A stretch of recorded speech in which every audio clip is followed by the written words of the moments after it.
sini saya akan menjelaskan tentang bahasa.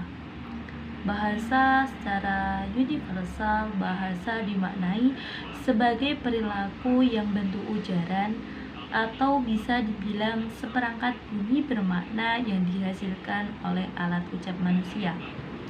Jadi ini ya, bahasa itu sebagai alat komunikasi antar manusia.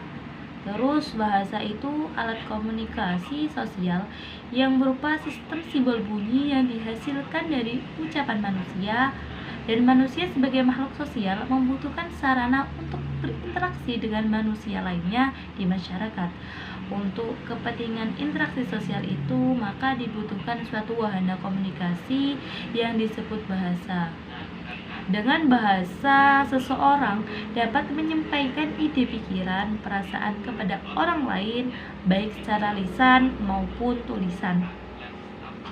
Komunikasi dan bahasa adalah dua hal yang berbeda. Maka di sini adalah manusia menggunakan bahasa untuk memahami atau bahkan menyepakati, bisa juga untuk melakukan perjalanan waktu, yakni dengan cara mengingat masa lalu atau merencanakan masa depan. Terus binatang tidak dapat melakukan hal tersebut dengan bentuk komunikasi yang mereka gunakan karena sistem komunikasi yang mengandalkan kode verbal atau non-verbal untuk mentransfer informasi, sementara komunikasi adalah cara bertukar pesan atau informasi antara dua orang atau lebih dengan fokus pada pesan. Bahasa adalah alat komunikasi dan komunikasi adalah proses mentransfer pesan. Jadi kesimpulannya di sini adalah bahasa itu sebagai alat dalam komunikasi dan di mana komunikasi ini memiliki hubungan yang tidak dapat dipisahkan karena bahasa itu digunakan sebagai alat komunikasi dan mengungkapkan pikiran dan perasaan seorang kepada orang lain. Terus alasan pertama mengapa hewan tidak bisa berkomunikasi seperti kita, yaitu karena di area otak bernama area Broca tidak bisa berkembang dengan sempurna dan bahkan tidak bisa berkembang sama sekali pada hewan. Terus yang kedua, sifat khusus bahasa Indonesia ada 4. Yang pertama, produktivitas, yang kedua, komposionalitas, dan yang ketiga, kreativitas, dan yang keempat, fleksibilitas. Yang pertama, bagian 1 yaitu fonologi, akar kata fon dan logos yang berarti bunyi dan ilmu secara sederhana. Fonologi adalah cabang ilmu yang mempelajari bunyi-bunyi bahasa. Bunyi bahasa yang dimaksud adalah bunyi yang dihasilkan oleh alat ucap manusia yang dapat diterima oleh telinga manusia dan memenuhi hakikat bahasa. Cabang fonologi yaitu yang pertama, fonetik, yang mempelajari bunyi tanpa mempertimbangkan makna, mengkaji bagaimana bunyi itu dihasilkan, diklasifikasikan, dan dipahami oleh manusia. Yang kedua yaitu fonemik, yang mempelajari bunyi dengan mempertimbangkan makna, usaha mempelajari bunyi bahasa dalam peranannya membedakan makna yang dihasilkan. Berdasarkan proses terjadinya, fonetik itu dibagi menjadi 3, yaitu fonetik artikulatoris, yaitu mempelajari bagaimana mekanisme alat ucap manusia dapat menghasilkan bunyi bahasa serta pengklasifikasian bahasa berdasarkan artikulasinya. Yang kedua yaitu fonetik akustis, mempelajari bunyi bahasa berupa getaran udara dan mengkaji tentang frekuensi getaran bunyi, amplitudo, intensitas, dan timbrenya. Yang ketiga yaitu fonetik auditoris, mempelajari bagaimana mekanisme telinga dapat menerima bunyi sebagai hasil dari udara yang bergetar. Yang selanjutnya yaitu klasifikasi bunyi bahasa Indonesia. A. Vokal, bunyi bahasa yang dihasilkan dengan membiarkan bunyi keluar tanpa ada hambatan. Yang B yaitu konsonan, bunyi bahasa yang dihasilkan dengan menghambat udara keluar dengan menggunakan artikulator tertentu. Yang C yaitu diftong, satu bunyi bahasa yang ditulis dengan menggunakan 2 huruf vokal. Berdasarkan tinggi rendahnya, vokal itu dibagi menjadi beberapa. Yang pertama itu vokal tinggi, vokal yang dibentuk dengan menempatkan posisi lidah di atas vokal i, u. Nah, itu contohnya. Yang kedua yaitu vokal madya, vokal yang dibentuk dengan menempatkan posisi lidah di tengah mulut. Contoh e, o. Yang ketiga vokal madya, vokal yang dibentuk dengan menempatkan posisi lidah di bawah a.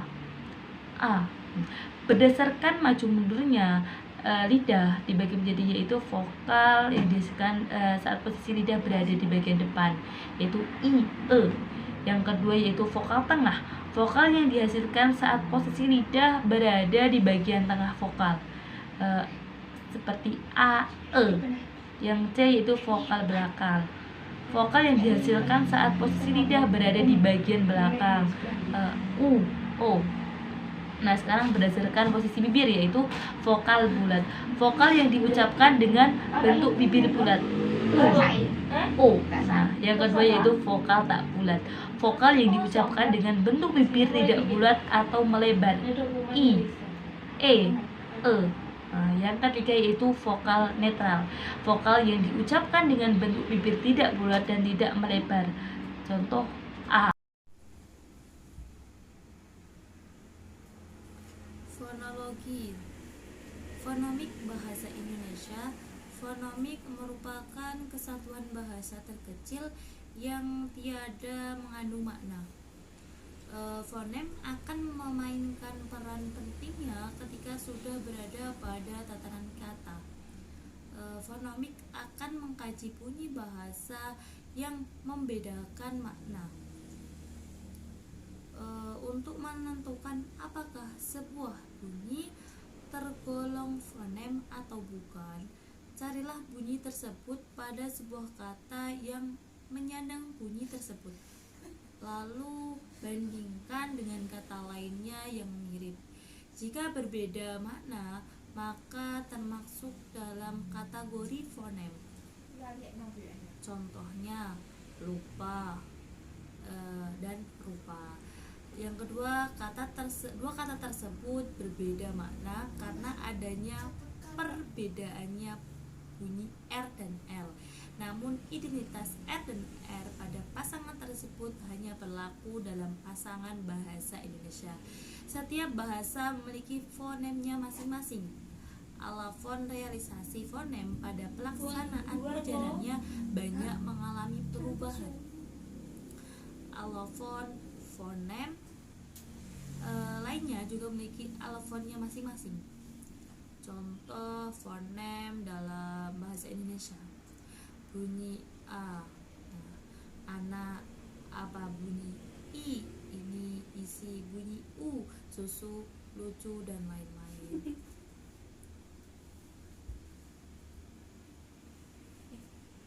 Duh, Mas Mari.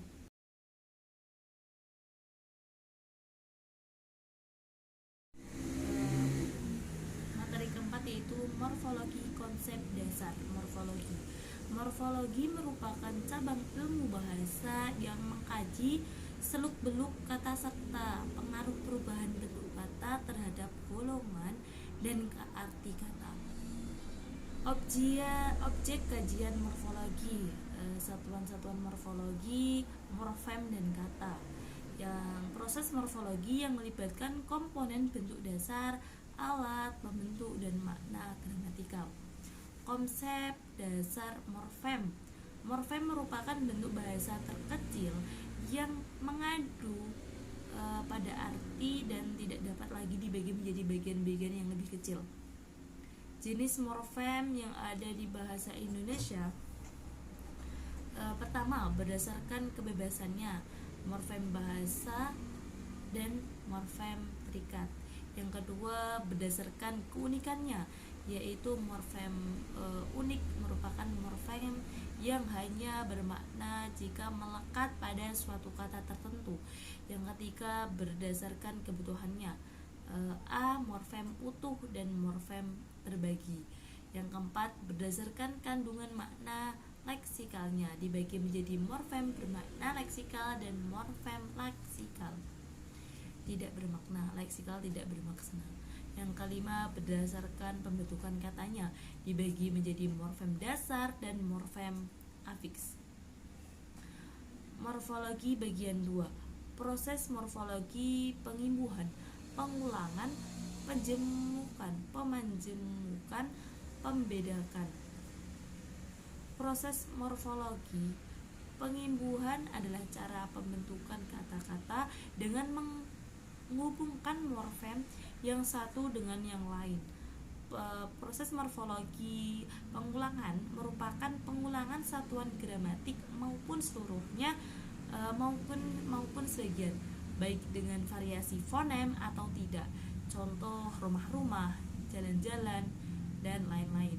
Ciri-ciri menentukan bentuk dasar kata ulang. Yang pertama, kelas kata bentuk dasar ulang sama dengan kelas kata ulangnya. Yang kedua, bentuk dasar kata ulang bisa digunakan dalam bahasa Indonesia. Yang ketiga, arti bentuk dasar kata ulang selalu berhubungan dengan kata ulangnya. Morfologi bagian 4. Proses morfologi pemanjemukan. Istilah pemanjemukan dikenal juga dengan komposisi, yaitu proses penggabungan dasar dengan dasar, biasanya berupa akar maupun bentuk perimbuhan, untuk memadai suatu konsep yang bertampung dalam sebuah kata. Proses morfologi pemendekan pada dasarnya bertujuan menghasilkan akronim. Contoh rudal peluru kendali. Sekarang bab 5 tentang sintaksis. Sintaksis berasal dari bahasa Yunani sun dan tatein yang berarti mengatur bersama-sama. Sintaksis merupakan cabang linguistik yang membahas struktur internal kalimat. Fungsi sintaksis adalah: 1. Subjek adalah bagian yang diterangkan predikat. 2. Atau merupakan bagian klausa yang menandai apa yang dinyatakan oleh pembicara. Yang ketiga, dapat dicari dengan pertanyaan apa atau siapa dalam predikat. Yang keempat, biasanya merupakan frasa nomina atau frasa pengganti nomina. Yang kelima, jika diubah di kalimat tanya, subjek tidak dapat diberi partikel kah, sedangkan predikat biasa. 1. Peran sintaksis. Yang kedua, peran yang dimiliki predikat. Tindakan, pekerjaan, proses, kejadian, keadaan, dan kuantitas. 3. Peran yang dimiliki objek dan subjek, pelaku, sasaran, hasil penggunaan, dan lain-lain. Peran yang dimiliki keterangan, alat, tempat, waktu, dan lain-lain. Sintaksis bagian 2 yaitu tentang frasa dan klausa. Frasa, konstruksi atau satuan gramatikal yang terdiri dari dua kata atau lebih yang tidak berciri klausa dan umumnya menjadi pembentuk klausa. Tidak berciri klausa berarti bahwa konstruksi frasa tidak memiliki unsur predikat. Dalam tindakan tata bahasa, berada di bawah tingkatan klausa